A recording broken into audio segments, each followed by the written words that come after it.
Bilang bahagi ng pagdiriwang ng 31st Police Community Relations Month, matagumpay na isinagawa ng Sorsogon Police Provincial Office ang Barangay Officials and Tanod Enhancement Seminar na may temang Sa Bagong Pilipinas, Ugnayang Pulis at Mamamayan, Tapat, Maaasahan at Nararamdaman ng Bayan. Layunin ng seminar na palakasin ang kaalaman at kakayahan ng ating mga barangay officials at tanod upang higit na maging epektibo sa pagpapanatili ng kapayapaan, kaayusan at kaligtasan ng bawat komunidad.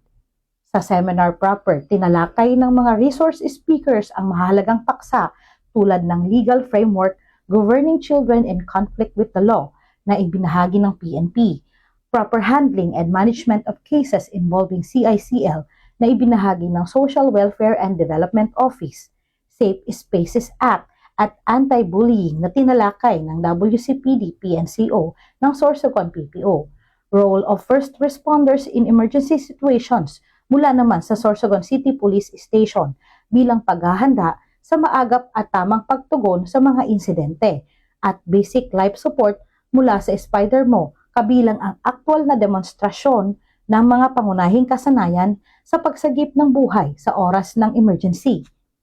Sa pamamagitan ng mga gawaing tulad nito, patuloy na isinusulong ng Sorsogon PPO ang mas matatag na ugnayan ng kapulisan at mamamayan sa pamamagitan ng edukasyon, pagtutulungan at pagbibigay kakayahan sa ating mga frontline partners sa barangay.